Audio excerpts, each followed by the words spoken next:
Thank you so much for coming. Welcome everyone to the May Menachem Mikvah's reopening dedication event.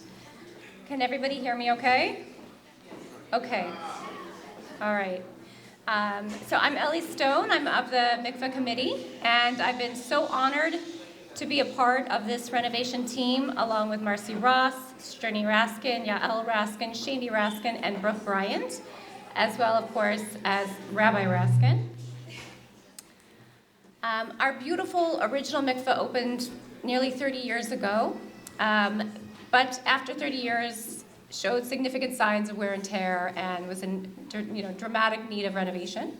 And so this renovation, which has been conducted over the past year, has been an enormous project, but has been tremendously gratifying. In addition to sort of the cosmetic changes of tiling and finishes that you'll see today, we've really completely rebuilt the foundation of the prep rooms. We've replaced all the electrics and wiring, did waterproofing, revamped our exhaust systems, and installed new plumbing. And perhaps most importantly, we've upgraded the mikvah heating system, so offering a wonderful, warm mikvah immersion experience, and our filtration system to the top of the line mikvah tech that meets all Israeli Ministry of Health standards for water purity in mikvahs. And so I guess as an infectious diseases physician, I was very pleased about this. So we have a beautiful mikvah, and we're so excited to show everyone. And we have several speakers today to talk about mikvah. And but before we get to the speakers, I just wanted to very briefly express on behalf of the mikvah committee our deep thanks and gratitude to everyone who has been so generous with their time and with their contributions. So first, of course, Rabbi Raskin.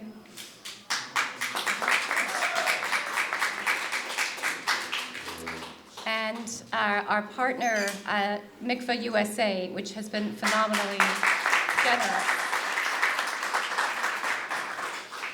This includes all of the donors through Mikvah USA, and of course, the founder and leader of Mikvah USA, Rabbi Bistrisky, Mrs. Suri Friedman, who was so wonderful with me, the board of Congregation B'nai Avraham for their enormous, the CBA Sisterhood, and all of you, our community and extended community who have given to this renovation so generously. And then in terms of the people who did the work, I just wanted to give a shout out to Abe Jerome, who was our designer, and our contractors, Seth Dankman, Joe Dankman, and their team at Design to Build. So thank you so much, and I will first introduce Rabbi Raskin, not in need of a significant introduction, but our leader here at Congregation B'nai Avraham, and who has been here from the beginning. Thank you so much. All right, we're going to do a quick shofar blowing in honor of the month of El.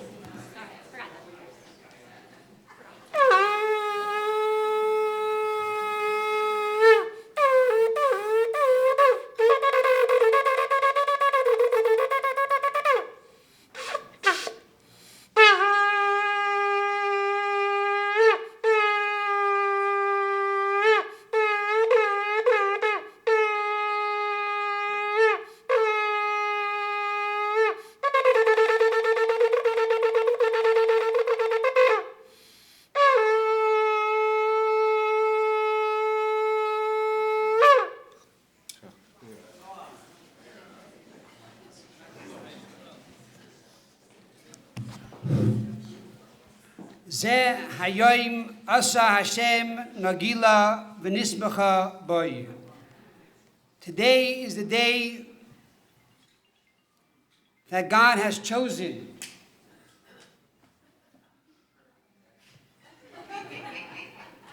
My oldest son, he gets his father.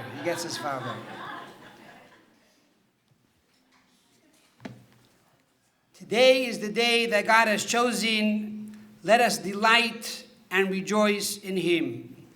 To begin with, thank you to our Kadosh Baruch Hu, to Almighty God, for allowing us to make this beautiful mikvah And a special thank you to all those who participated, starting with Mikvah USA, Rabbi Yitzchak Bistritsky, Rabbi Rosenberger, Suri Friedman, and all the board that is here. I don't know all the names, so please forgive me. And as was mentioned earlier, Abe Jerome, Seth and Joe Dankman, etc., etc.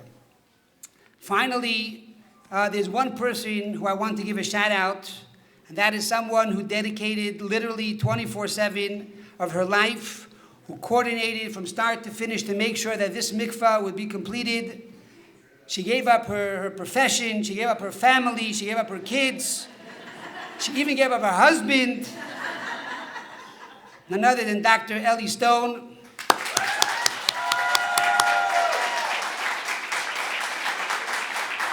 We want to present her.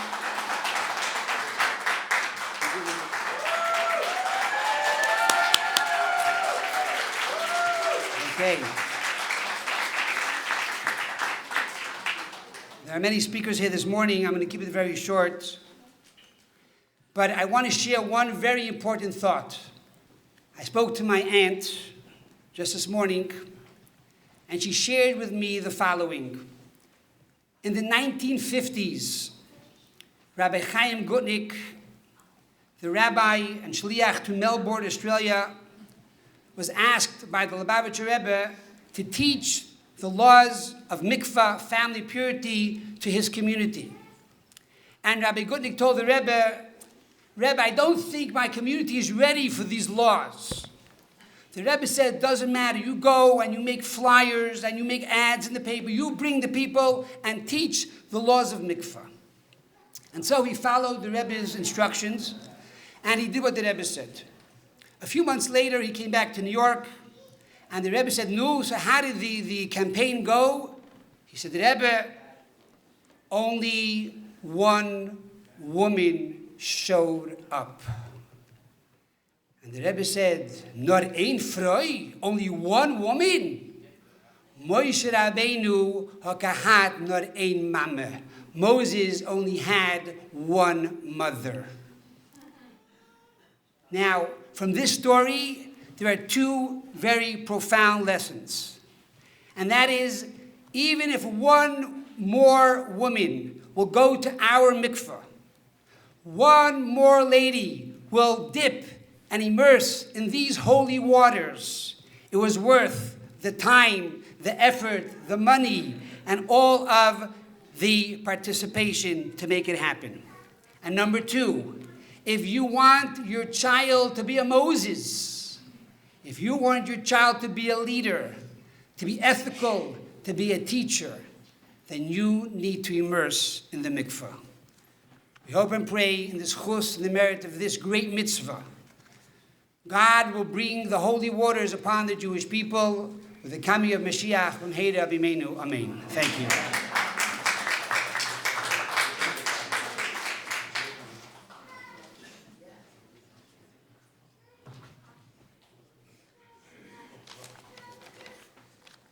Thank you so much, Rabbi, for your inspiring words. And thank you for the flowers. They're gorgeous. So our first speaker is Rabbi Bistritsky Shlita, the founder and president of Mikvah USA.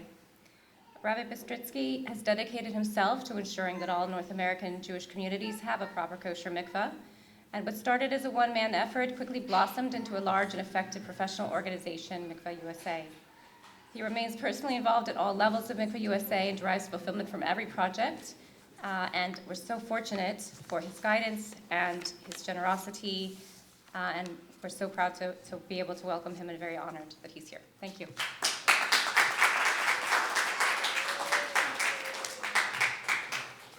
Thank you. So my name is Yitzhak Bistritsky. I grew up in the west side of Manhattan together with Mr. Weinreb, who's here, and I was not a one-man band from the beginning. Mr. Weiner was with me all the way. We also want to welcome the other board members, the Rabbi Kestenbaum, Rabbi Grimfeld, and then we have Rabbi Felsen here, all Ishei Tzibur community activists. So, meanwhile, what we had in the program till now, we had a shofar blowing. and we had the rabbi telling us the key to happiness for people that are 50 and 60. So 2 comments. First of all, the happiness won't start at 50 to 60. I mean, you don't got to wait till then. It will start in the 20s and the 30s too. Now, about the shofar, I just want to bring out a point. We are in the month of Elul, and then we follow Tishrei. Tishrei is the high holidays. Now, if you take the 40 days, let's backtrack. A mikvah, there's a measurement in the Hebrew law called a lug.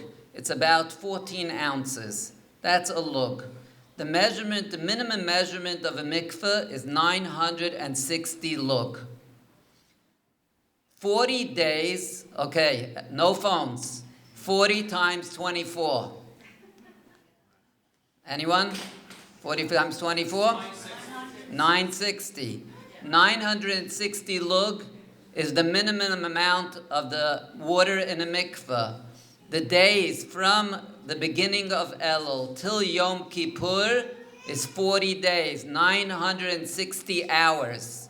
24 times 40 is 960 hours. So, just like we all want to be purified, anyone who's here in this room is not coming just to enjoy themselves. They're coming because we really want to connect to God.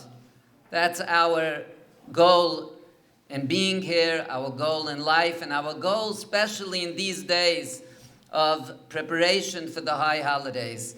And really what God is trying to tell us is, I'm giving you these 960 hours of purity to purify yourselves. So when we join the timing of it together with the waters of the mikveh, it's just a great combination. So I think we can't even start to speak. By the way, the rabbi said he has many speakers and he's going to keep it short. I'm also going to keep it short. It won't be more than 45 minutes. So, Rabotai, I don't think that we really could start even speaking anything before we mention the situation in Israel and what's going on there. And I think it's a major, major wake-up call, not only for them. If a president of the United States could semi-approve demonstrators for pro-Palestinian, and we all know that the pro-Palestinian doesn't mean the Palestinians. It means us. It means all of us. We learned that lesson not too long ago, about 75 years ago. We all learned this lesson, but we tend to forget. So on October 7th, we got a reminder. And we're sitting here in America, and we have people in Israel that are really suffering. And the least we could do for them is, I spoke to a friend of mine. He went to help out on a kibbutz for like a couple of days, and then he went to visit the soldiers in the hospital. So he tells me, you don't got to send them food. You don't even have to send them money. That's not what they need. They need hands and feet. Because he met the real casualties. I just, before on the way here in the car, I called someone. I belong to a community called Bayan. It's Hasidut Bayan. And there was one person that went to the army there, and he, let's call him Michal, 26 years old, married a year, had a child, and he went to Gaza after October 7th, and he fell. So on the way here, I called his almana, his widow, and I asked her, what do you think? Maybe we could do something, to strengthen the Shmirah, to strengthen the Israelis and help them and help those that fell, do something in merit of their neshama. So first she says, yeah, sure, move to Israel and help out. But the least that we could do, she says, is do a mitzvah for them.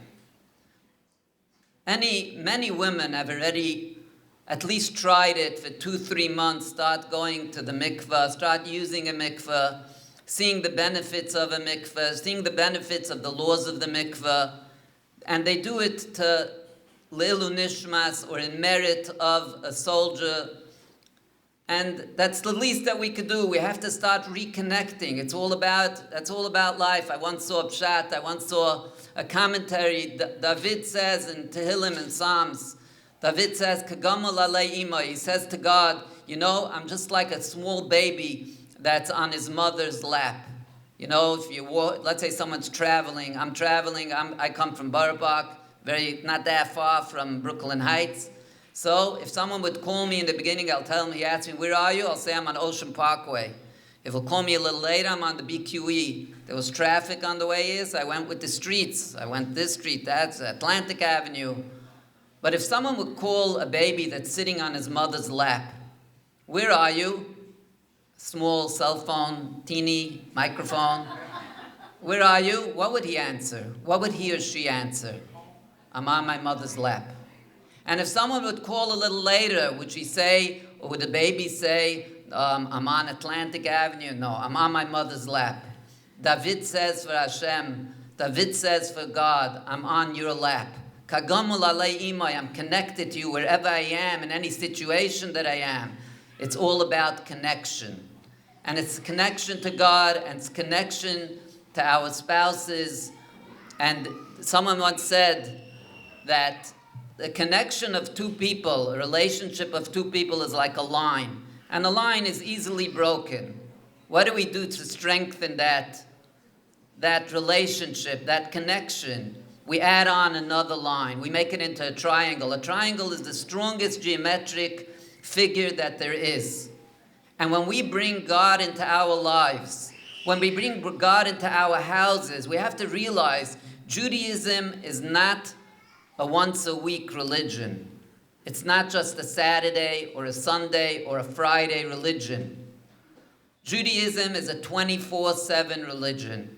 We got to bring God into our hearts, into our minds, into our lives, into our homes. And the way to express this is, if we keep the laws of purity, we keep the laws of Mikvah, that's bringing God into our lives. And when we bring God into our lives, it becomes a triangle, it becomes strengthened. The harmony in the home, the peace in the home, the love in the home.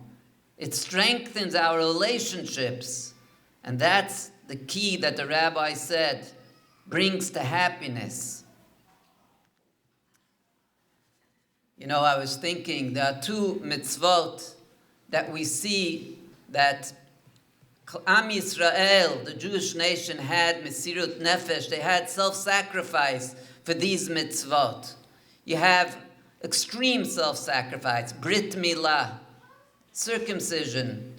All the generations, always all the stories in Russia and so on and so forth. There was a story of a woman that was already in Auschwitz, and she borrowed a knife to be able to circumcise her 8-day-old baby. Mesirut nefesh. We don't even understand it. We should never have such tests.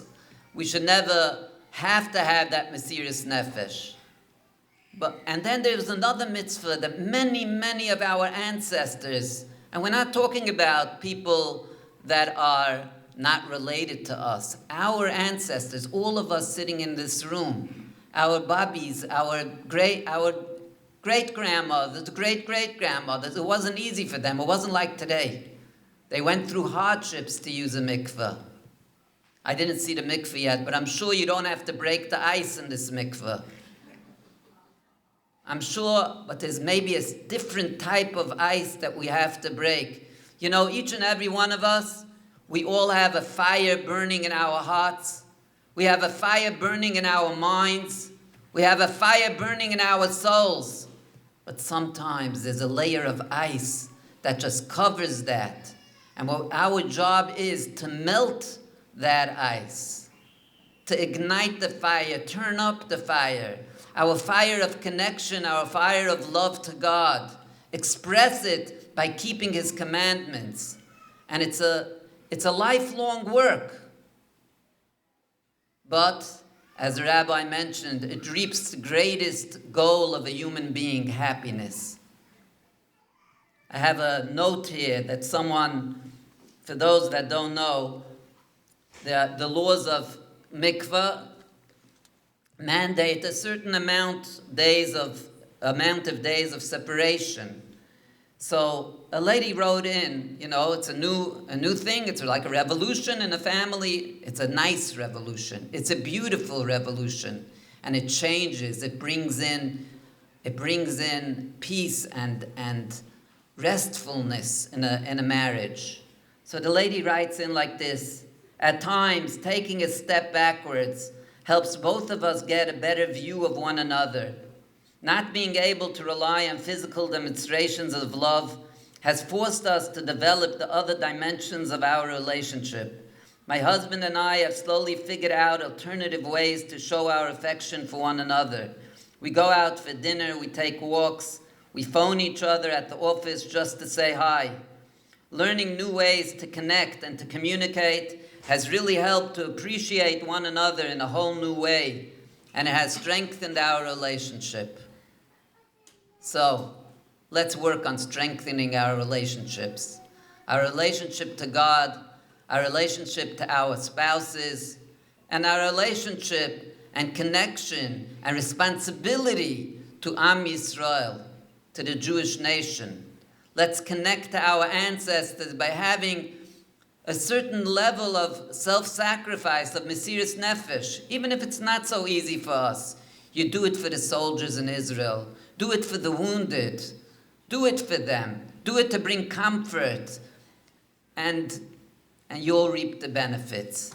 And not only for yourself, we have to work on others also, those that do use the mikveh already. Try to get your friend, your acquaintance, your relatives, show them the beauty of mikveh.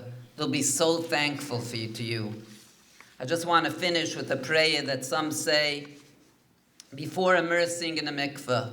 Master of the world, with an inspired heart, I approach the fulfillment of the mitzvah of immersion for the sake of purity. I have made an effort to be faithful to your mitzvot, to your commandments, and I look forward to your salvation. Just as the mikveh's waters purify me spiritually, I pray you to wash away from me all sin and transgressions, all sadness and sorrow. Master of the world, in whose hand are the souls of all living beings, grant me, my husband, my family, all my relatives, and the totality of the Jewish people, your blessings for long life, health, happiness, and good fortune, and satisfaction from their children. May your pure spirit and your holy Shekhinah, divine presence, rest upon me.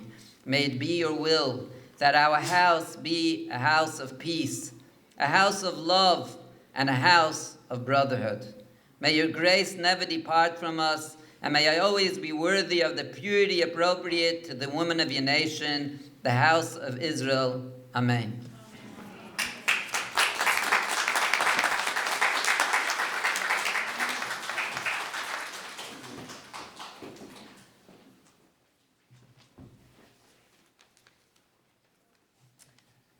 Thank you so much for all of those very important words for us. Our next speaker, we only have 2 more speakers actually, so it's not going to be too long. The next speaker is Sarah Blau. Sarah Blau is a multifaceted educator, artist, and author, and she's an extracurricular director at Beis Rivka High School. She inspires students and communities alike, and clearly a very sought-after public speaker. She's presented in cities across the US, Canada, abroad, and she's a prolific author of 30 children's books and 2 additional books for women and translations in multiple languages. Thank you. It's my pleasure to introduce Sarah Blau.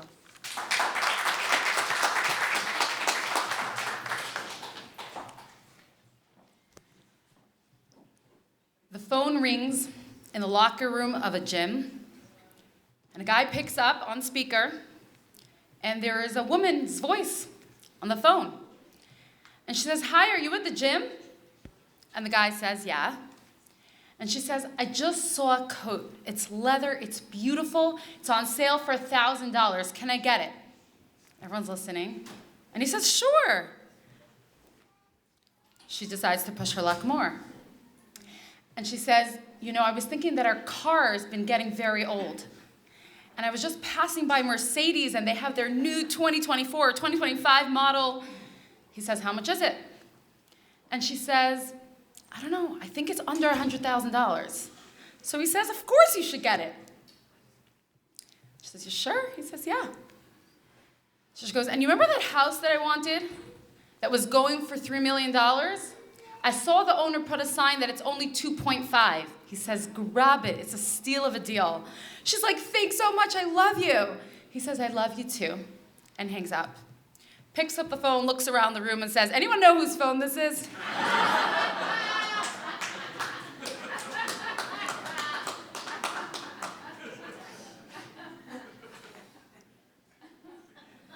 The words, I love you, which he so casually muttered to this woman. What is love? And as we've heard from the speakers before me, love according to Judaism.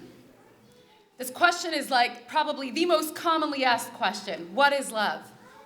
But love according to Judaism. There's a teaching that I love about the Hebrew word for husband and wife or man and woman. The man is Ish, spelled Aleph Yud Shin.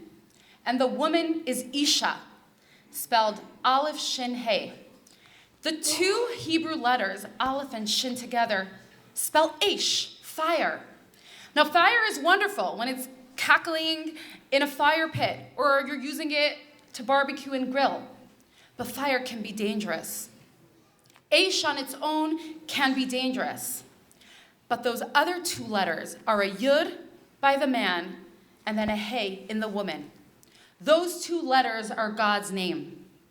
And when a man and a woman, when a husband and a wife are not just there for each other, but both of them committed to God, to that third triangle, to something greater in the relationship, there is nothing more powerful.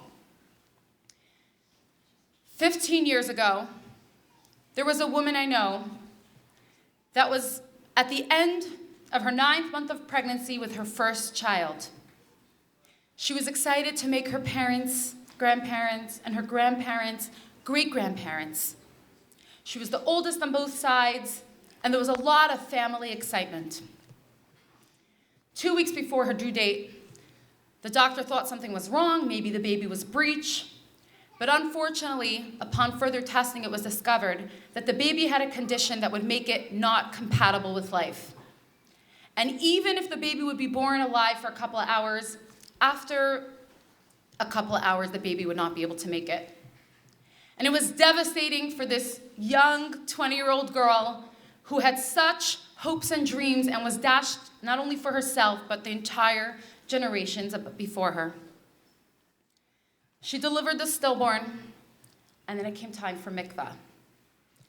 And she felt like she needed something special, a new place, some attention, some quiet time. She actually chose this Mikvah here in Brooklyn Heights 15 years ago. Mrs. Tila Raskin was the Mikvah woman. And as she arrived at the Mikvah, all the pain just poured out of her, and she cried. Mikvah also has the same letters as the word tikva, hope. And as all her pain burst forth in tears, she felt like this experience in the mikvah gave her new hope, new sense of faith that she would have a healthy child. And in all of her 15 years, that one experience at the mikvah here in Brooklyn Heights was the most powerful. And she explains why. The number one thing she wanted after she lost the child was physical comfort from her husband. And she couldn't have it. And those few weeks of yearning, of waiting, of finding other ways to strengthen and comfort each other, cemented their relationship in a way that nothing else could have cemented their relationship.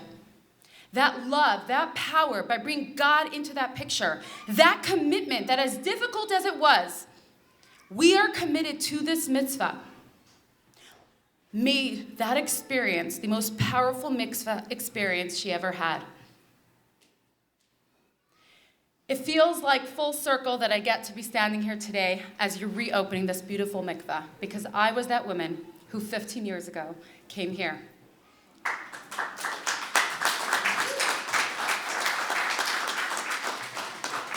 Thank God today I have a son who's almost 14. He just left home to go learn in yeshiva. I have 4 healthy, beautiful boys.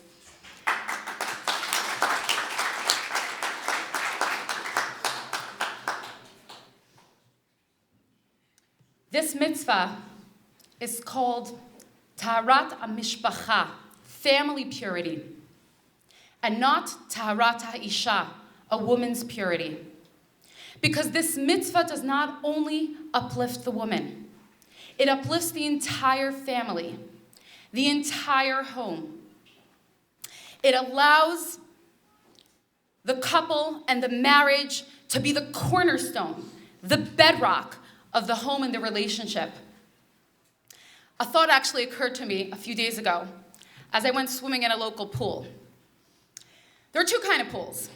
There could be a pool where there's no ropes and no lanes, and people go swimming back and forth, and you bump into each other, and you better have goggles with your eyes open, otherwise you're bound to have a pool crash. Or there's a pool right here in Bedford Avenue with ropes and lanes. And within the ropes and lanes, there's a system of how you circle. And that pool is much more enjoyable to swim in because you know exactly where you can swim and really not crash into each other. And I thought of it as a metaphor to the rules of Taharat HaMishpacha are rules, they're boundaries. But it makes the swimming so much more enjoyable.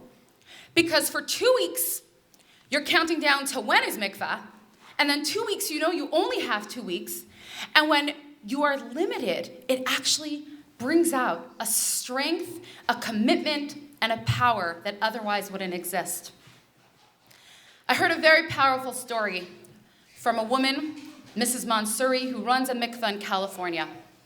She says she gets a phone call one day from a rabbi, and he says, I have a woman that I'd like you to bring to the mikvah, and I just have to tell you it's her second marriage. So Mrs. Mansouri's like, I've done this before. I run a mikvah. Like, I've brought women before who have never been to the mikvah, and if it's a second marriage. And the rabbi says, no, let me tell you. This woman is 86 years old. She has never been to the mikvah.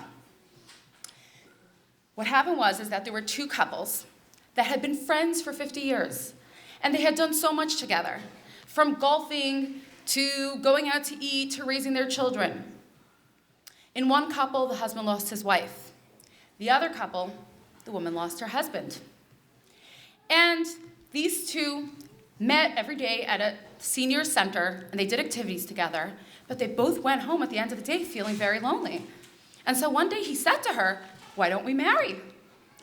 But then he said to her one thing. 60 years ago, I promised my parents that I would never bring a woman home without getting married properly. Would you agree to a chuppah? And she said, yeah.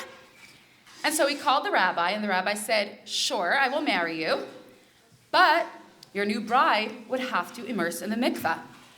And so Mrs. Mansouri found herself teaching an 86-year-old young bride who would be immersing in the mikvah for the first time.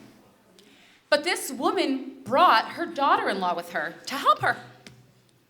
And so her daughter-in-law sat and listened to Mrs. Mansouri explain how mikvah is a woman's personal Yom Kippur. And like the rabbi mentioned, the 40 sa, the measurement in the mikvah, right? It's symbolic of the 40 days of transformation from the beginning of Elul and Yom Kippur.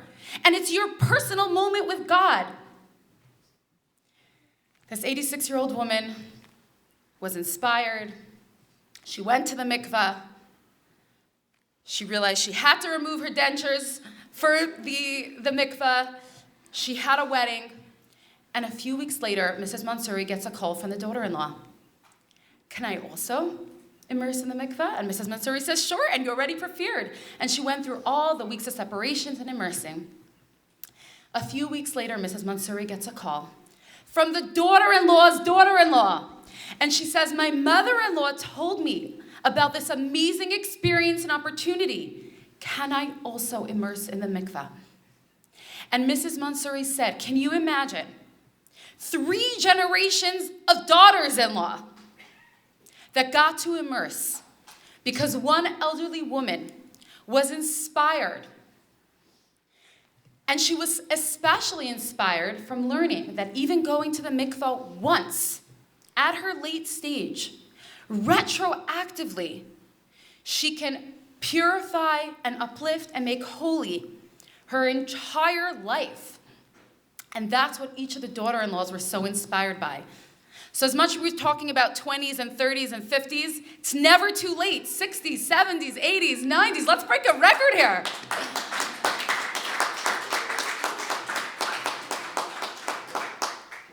I'm going to end with this thought. If a Jewish community does not have money to write a Torah scroll and build a mikvah is what takes precedence. We are all so lucky to be in a place together with Mikvah USA and all the sponsors that recognizes the importance, the beauty, the ability to draw down blessings in every single one of our lives, that we shouldn't have to break the ice. You know what, I know I was just about to end, but I have to share one story about breaking ice. There is a shlucha in Nepal, in Kathmandu, who does not have a mikvah, or at the time of the story that I read, does not have a mikvah.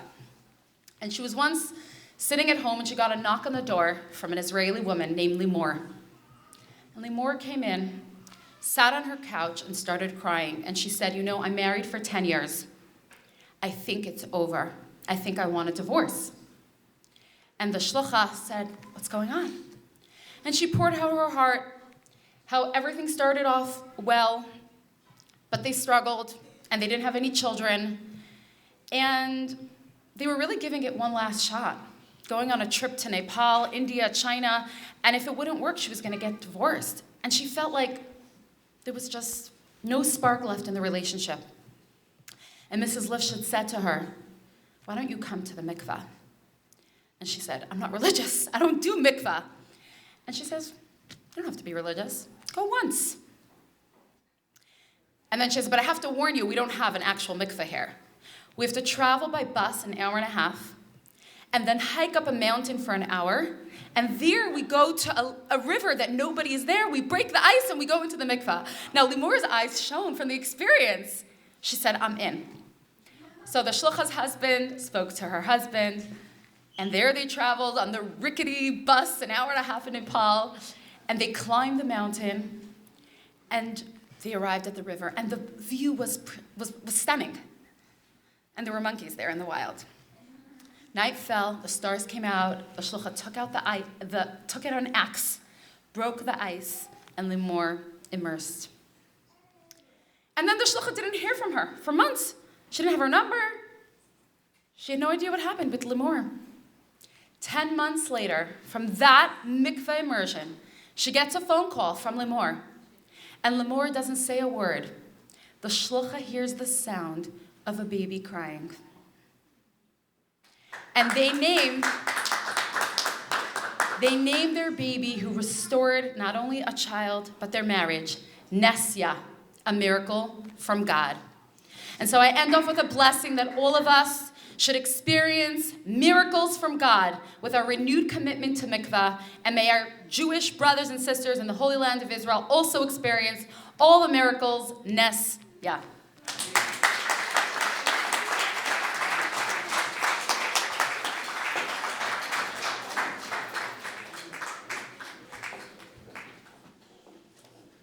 Thank you so much. That was beautiful, and thank you for sharing your stories and the stories of others, which bring us such wisdom.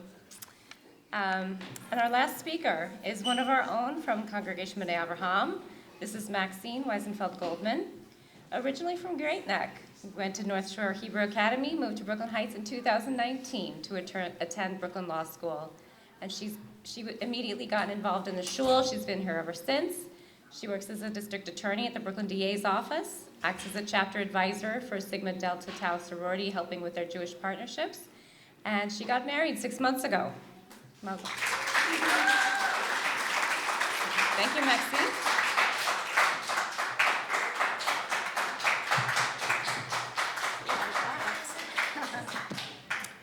Good morning, everyone. For those who don't know me, I am Maxine Weisenfeld, now Goldman. Yes, I am Henry's wife. It is a true honor to have been asked by the rabbi to say a few words at this momentous occasion. Up until recently, I'll be honest, I really did not know a lot about the mitzvah of mikvah. Although I grew up modern Orthodox and was raised in a beautiful religious community, I always had the bit of the mentality that mikvah was something only really religious people do. As it came time for my wedding, I started my kala, or bridal classes. I didn't think I would be really inspired by them, but I always believed that knowledge is power. Can you tell I'm a lawyer? And I wanted to at least learn and know what the laws of family purity were. Little did I know that these classes would inspire me beyond words. My kala teacher taught me the ins and outs of the various laws, halachot, and practices. As each week went on and I learned more, it started to hit me just how crucial this mitzvah really is. It fascinated me just how logical each and every rule made sense, and how the rabbis really thought out every single detail to perfection. My kala teacher taught me these rules in an open, non-judgmental environment, and for that I'm forever thankful. While certain aspects and rules seem daunting, she encouraged me to take what I've learned and have open and honest conversations with my now husband about what aspects of this mitzvah are meaningful to us. It truly had me realize that this is one of the most impactful ways to bring God into our household and our relationship. I truly do believe that God has a plan for everyone. Surely it was from Shemayim that I found my bashert, or soulmate, in Henry. Therefore, it only makes sense to continue to keep God in our relationship and in our home each and every day in order to sanctify our marriage. Many people often believe that mikvah talk is something private, and in many ways it absolutely is. But over the past few months, I have found myself having deep and meaningful conversations with friends of mine, either whom are married, getting married, or are in the dating world, about how special this mitzvah can be, and it truly is what you make of it. I genuinely believe that mikvah is a mitzvah that is both special to a woman, in which she has the opportunity to be in tune with herself, her feelings, and emotions, and also serves as a mitzvah to bring open and honest conversations between a husband and wife, which is something so special. When in the mikvah, it is a special time for a woman to pray to Hashem. I often feel this is a time to have a conversation with God, uninterrupted by the outside world, and pray for all that is important. I just want to share a special anecdote of mikvah that I bring with myself each and every day. A few months ago, it was Yom HaShoah evening. The gorgeous mikvah here was still under renovation, and I found myself driving in my car to a nearby mikvah. As I drove, I remember initially feeling strange, going to the mikvah on such a sad night. I soon reframed my thinking. As I drove, I thought about my Holocaust survivor grandmothers, both whom are women of valor and strength, one of which who I have unfortunately lost last year, the other who is thankfully still with us. I also thought about my grandfathers, who were survivors of the Holocaust as well. Oftentimes, my mother tells me how much my Zadie would have loved my now husband Henry, and how we know for sure he is with us. As I drove and thought of these aspects, it reminded me how important Jewish continuity really is, and bringing God into our homes and into our most precious relationships, that being two soulmates who God has selected for each other, we can work to ensure the future of the Jewish people. I was also inspired at that very time to think of our beloved members of Am Yisrael being held in captivity, many of which are women. These women do not have the ability at this time to partake in this mitzvah. Therefore, it is our duty to not only do this mitzvah for ourselves, but for these women, and pray that sometime very soon, they too will be able to partake in mitzvot just like this. I am truly in awe at the outpouring support of this community in building this stunning new mikvah, so that such an important and beautiful mitzvah can be accessible to so many people and families, so that we may continue to build a strong future for the Jewish people. Thank you, and Am Yisrael Chai.